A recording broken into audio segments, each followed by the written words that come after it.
The courthouse hallway smelled of floor, wax, and Kevin's expensive, aggressive cologne. He stepped into my personal space with a predator's grin, leaning down to ensure I felt his shadow. At the divorce, my husband walked up to me and said, quote, "Today is my best day. I am taking everything from you." End quote. His mistress, Sophie, stood behind him and smirked while smoothing her silk dress. Then my lawyer whispered, "Did you do exactly what I said?" Good. The show starts now. The divorce turned into his nightmare. We filed into the courtroom, where the air felt thin and clinical. Kevin took his seat with a theatrical flourish, adjusting his silk tie, as if preparing for a coronation. He did not look at the heavy folders on our table. He only saw the version of me he had invented years ago. To him, I was just a quiet woman, who managed his laundry and ignored his late nights. He leaned over to whisper a joke to his attorney. They both laughed. The judge entered, her robes a dark, ominous weight. The proceedings began with a list of Kevin's supposed successes and my alleged domestic dependence. His lawyer spoke in booming, practiced tones about Kevin's role as the sole provider. He painted a picture of a man who carried the entire weight of our financial world. I kept my hands folded on the table, feeling the cool grain of the wood. My heart did not race, because the numbers were already etched into my mind. I looked at Sophie in the gallery. She was already wearing the blue stone bracelet. Kevin took the stand with the confidence of a king. He testified under oath that the condo was his achievement, and the savings were his alone. He denied every offshore transfer and laughed off the idea of hidden bonuses. He looked directly at me, daring me to cry or crumble under the weight of his lies. I simply nodded once toward Mr. Whitman. My lawyer stood up slowly, opening the first of our 3 black binders. The courtroom fell silent as the first bank statement was placed on the evidence screen.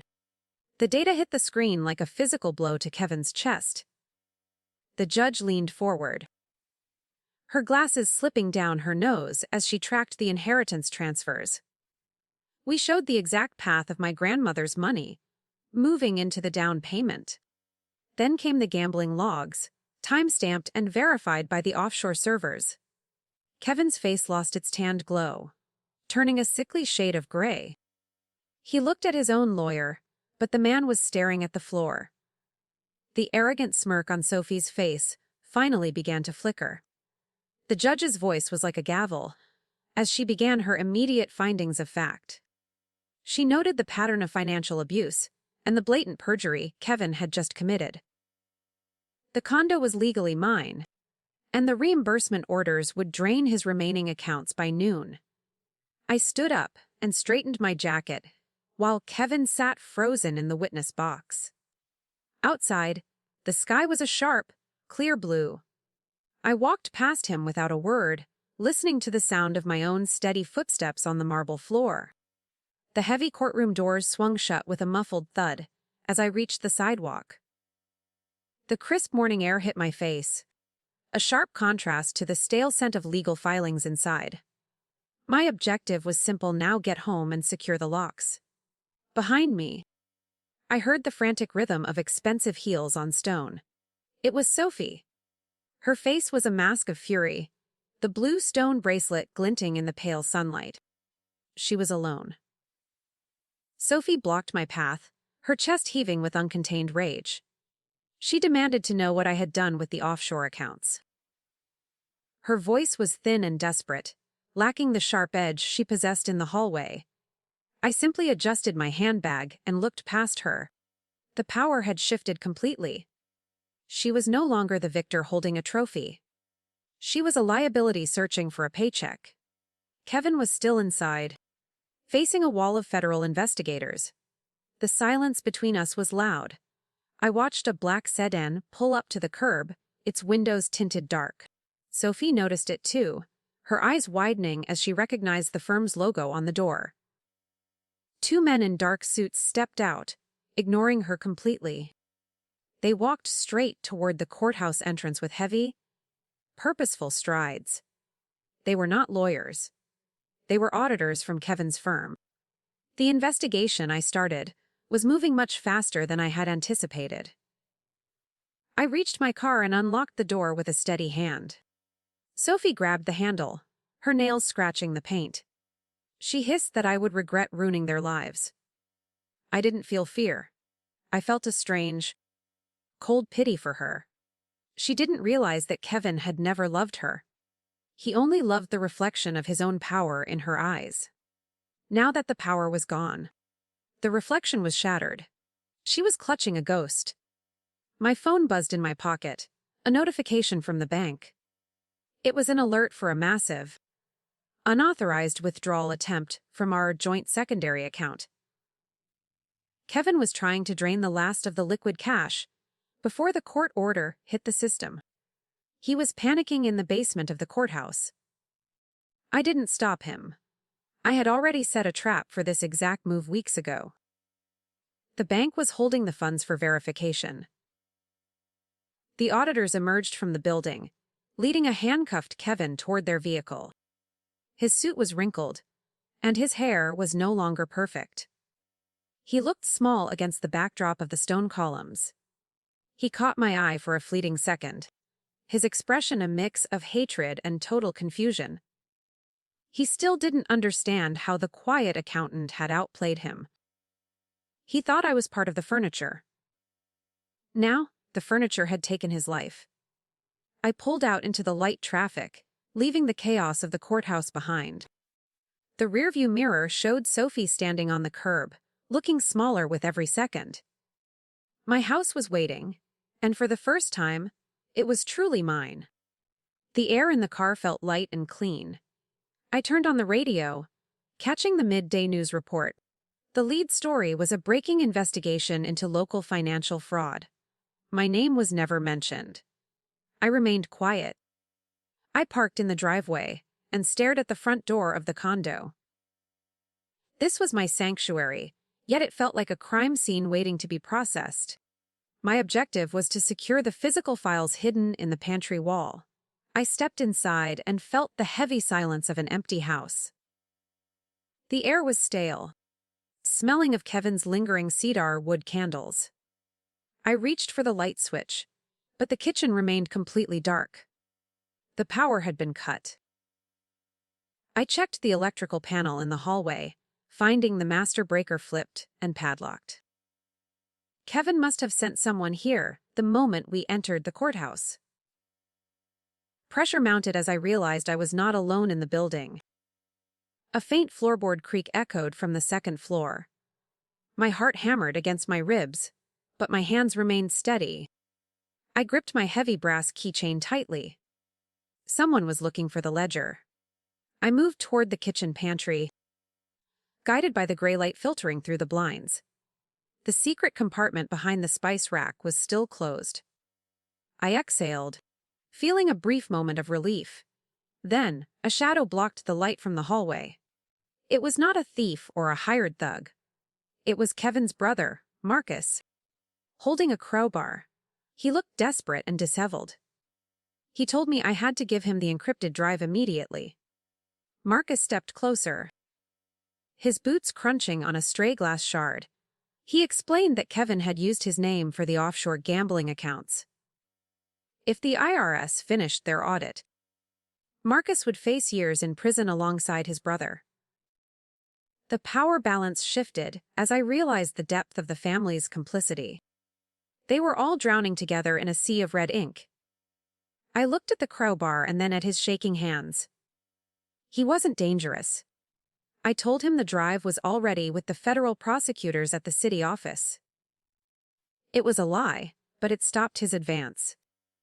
Marcus slumped against the kitchen island, the crowbar clattering to the tile floor. He began to sob, a pathetic sound that filled the dark room. He confessed that Kevin had promised him a piece of the divorce settlement. They had planned to split my inheritance 3 ways. The betrayal went deeper than just a mistress. I walked past him and opened the pantry, retrieving the slim black folder. I didn't need a drive when I had the original bank signatures. Marcus didn't move as I headed back toward the front door. He was a broken man caught in a web of his brother's making.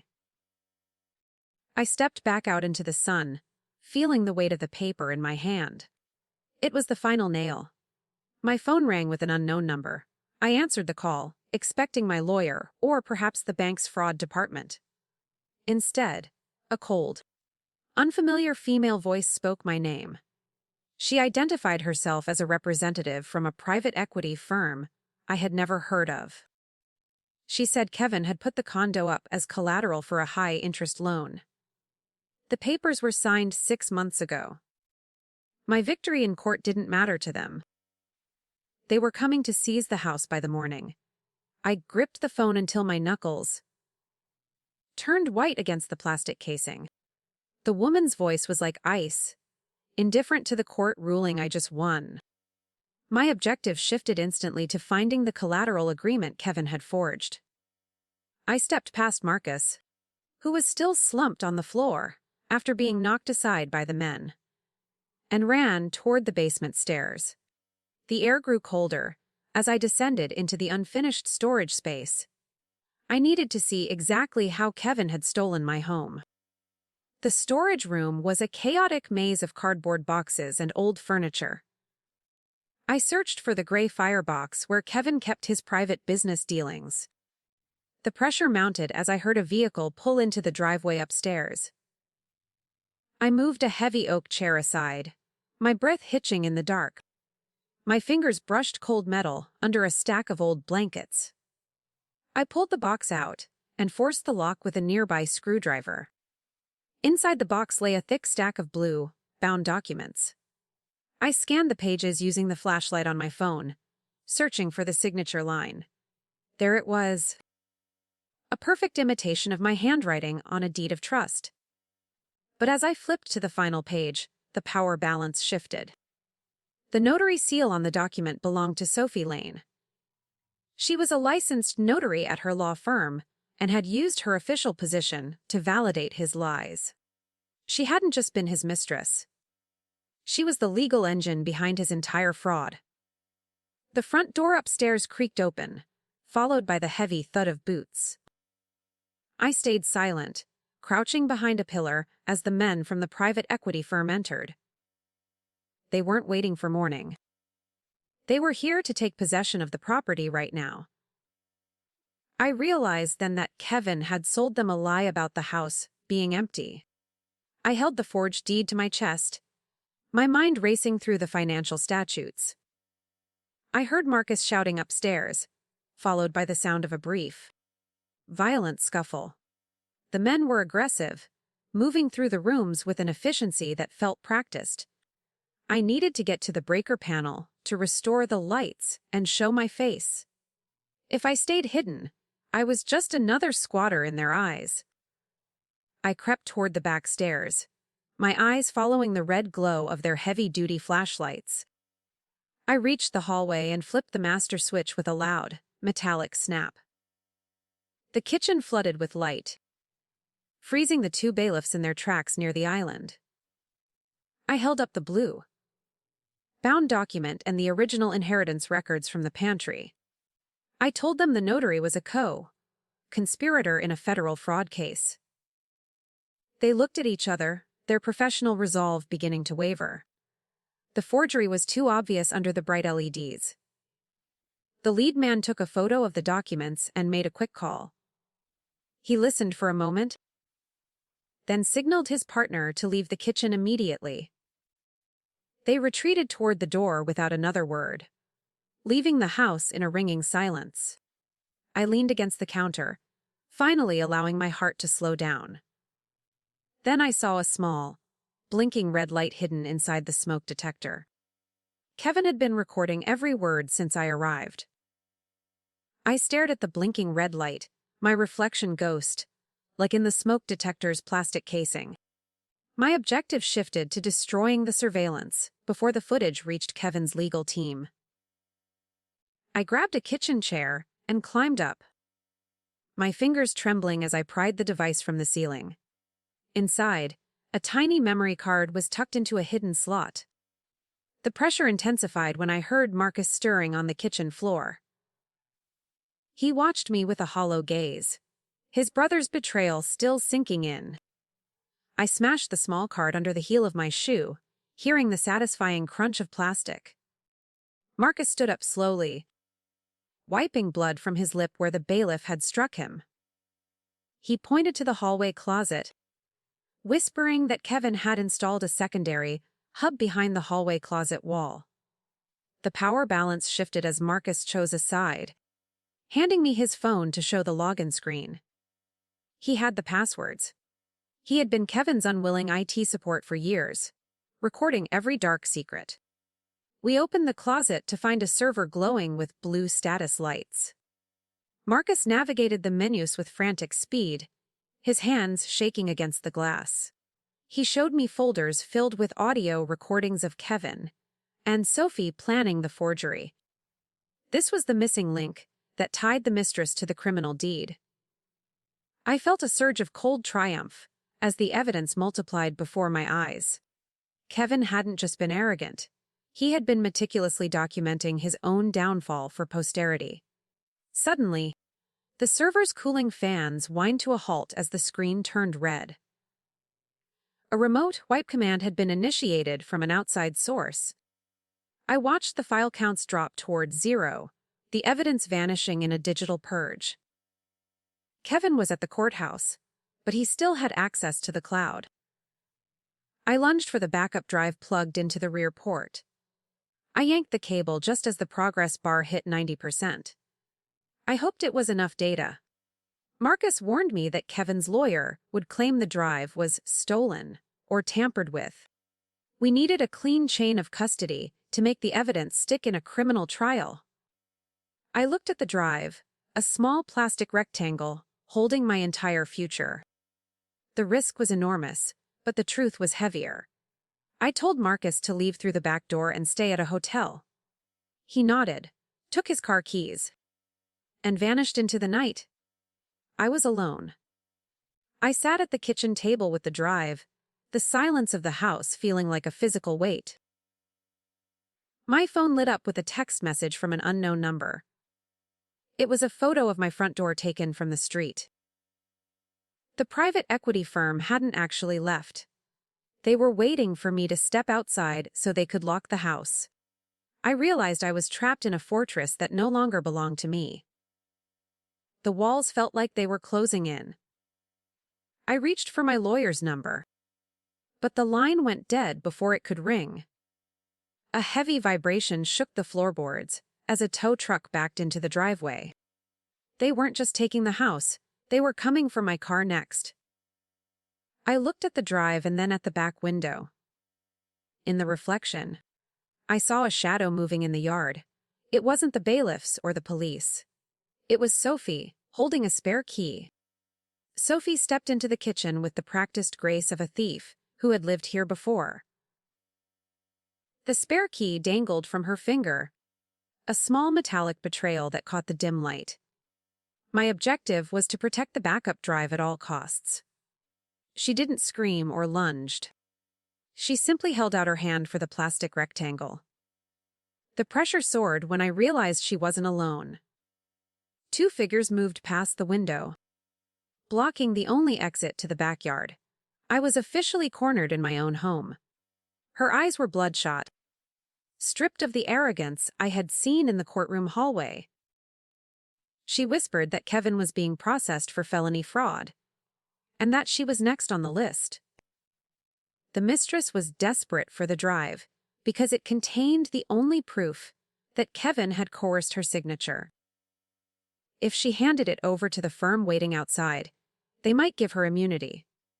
I clutched the drive tighter, feeling the sharp edges dig into my palm. She wasn't an enemy anymore. She was a frantic survivor. I shifted my weight, looking for a path to the basement stairs where I could lock the door.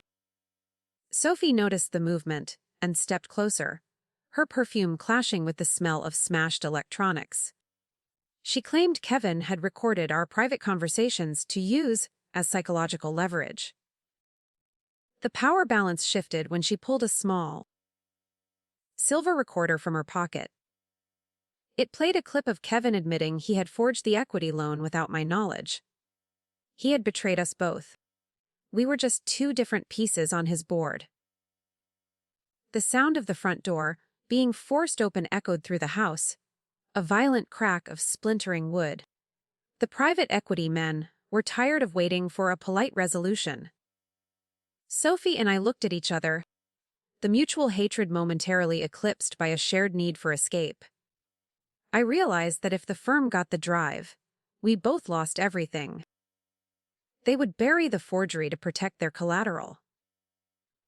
I grabbed her arm and pulled her toward the laundry room. There was a narrow chute that led to the garage. We scrambled through the tight space, the smell of detergent and dust filling my lungs. I reached the concrete floor of the garage, just as the heavy boots reached the kitchen above us. My car was hooked to the tow truck. Its rear wheels lifted high off the ground.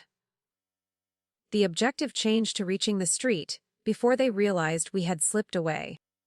I saw Kevin's old mountain bike leaning against the wall. It was a pathetic getaway vehicle, but it was all we had left. Sophie didn't hesitate. She hopped onto the pegs as I pedaled furiously down the narrow alleyway behind the condo. The cold wind bit at my face, but the adrenaline kept me moving. We surged past the tinted sedan at the corner, the driver too distracted by his phone to notice us. I felt a strange sense of irony as the wind whipped my hair back. I was fleeing my own life with my husband's mistress on a child's toy. We reached the main road and ducked behind a row of industrial bins. I pulled the drive from my pocket to ensure it hadn't been damaged during the frantic flight. Sophie reached for it again, but this time her touch was tentative and soft. She told me the drive had a GPS tracker embedded in the casing. Kevin had always been obsessed with knowing exactly where his assets were located. My stomach dropped as I saw the faint, rhythmic pulse of a hidden light inside the plastic. The authorities were already closing in on our position. We were moving beacons of light. I looked at the busy intersection, trying to find a way to mask the signal. If we stayed together, we were an easy target for the police or Kevin's vengeful associates. Sophie suggested we drop the drive into a passing delivery truck to lead them on a chase. She knew it was a decoy, but she needed to test if I was truly willing to trust her strategy. I looked at the drive and then at her. She wasn't just a mistress anymore. She was an accomplice in my survival. I handed her the drive. It felt like a mistake. She didn't run away with the evidence as I had expected her to do.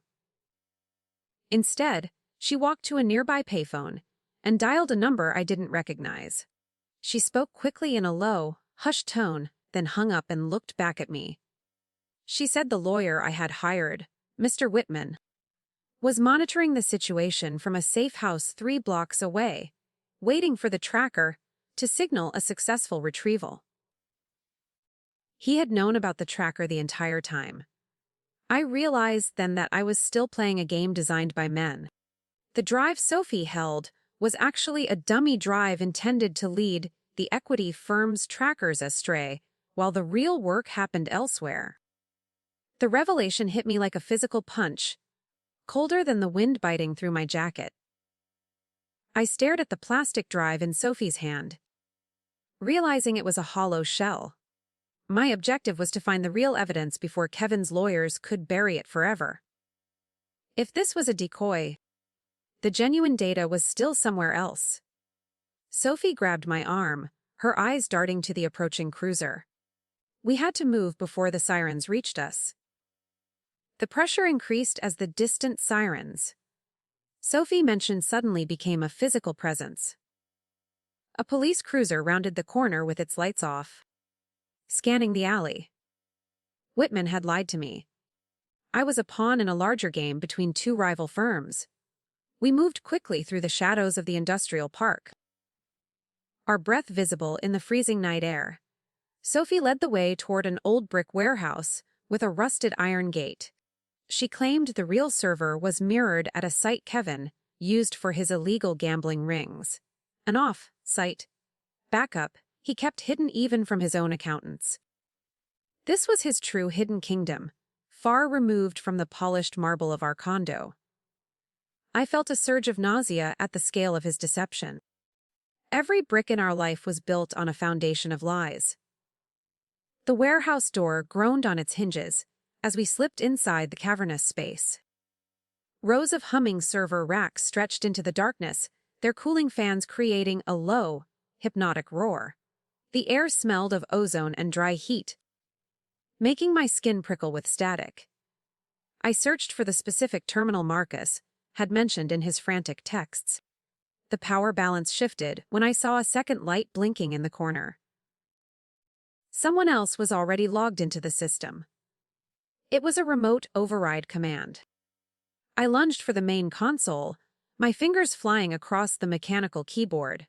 With practiced precision, I had to intercept the wipe command before the secondary mirror vanished into digital dust. Sophie stood watch at the door, her hand resting on the heavy iron bolt. The screen flickered with lines of green code, showing a connection originating from the courthouse. Kevin was using his one phone call to destroy his own records. He was still fighting from behind bars. He never knew when to stop. The progress bar for the deletion reached 40%, the red text flashing like a warning signal. I initiated a counter protocol I had learned during my forensic training years ago. The system hesitated, caught between two conflicting orders from authorized users. I felt a bead of sweat roll down my neck, despite the cold air. The turn came when I realized the administrator password was my own birthday. Kevin had used me as a security shield for his crimes. He thought I would never check his work. I broke through the final firewall, just as the warehouse lights flickered and died. We were plunged into total darkness, save for the blue glow of the server monitors. I successfully diverted the remaining data to a private cloud account I controlled, ensuring it was out of reach of the local wipe command. The evidence was finally safe, but we were still physically trapped inside a high-security target. A heavy thump echoed from the loading dock behind us. The private equity men had followed the tracker on the decoy drive. They were not letting go of their investment. Sophie grabbed a fire extinguisher from the wall, her face illuminated by the scrolling data on the screen. She whispered that we needed to move toward the roof access before they surrounded the floor. I grabbed the encrypted backup tape that was finishing its cycle in the physical drive and shoved it into my waistband. We climbed a narrow metal ladder that rattled with every step we took. The pressure was unbearable as we heard the warehouse door being kicked open below. They were moving with tactical precision. These men were more than simple bailiffs. We reached the roof and felt the sudden rush of the night wind against our faces. The city skyline was a jagged line of light in the distance, mocking our struggle. I looked for a way down, but the fire escape had been removed years ago. We were standing on a brick island with no bridge back to safety. Sophie pointed to a neighboring building only a few feet away. It was a dangerous jump in the dark. I looked at the tape in my hand and jumped. The landing was hard, sending a jolt of pain through my ankles and up my spine. I rolled across the gravel surface, gasping for air as Sophie landed beside me. We didn't stop to check for injuries. We kept running toward the stairwell door. I pulled the backup tape out to ensure it was still intact after the fall. The plastic casing was cracked, exposing the delicate magnetic film inside. My heart stopped. If the tape was ruined, the last hour was a waste. The data was dying.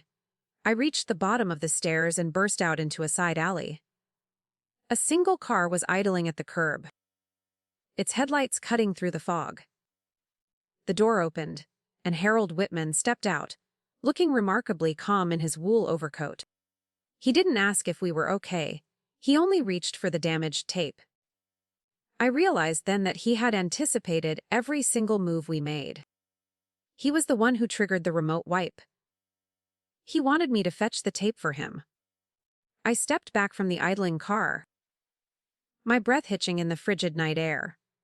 Whitman stood like a statue, his hand extended for the cracked tape. My primary objective was to keep the data until I understood his true endgame. He had been the architect of this chaos from the beginning.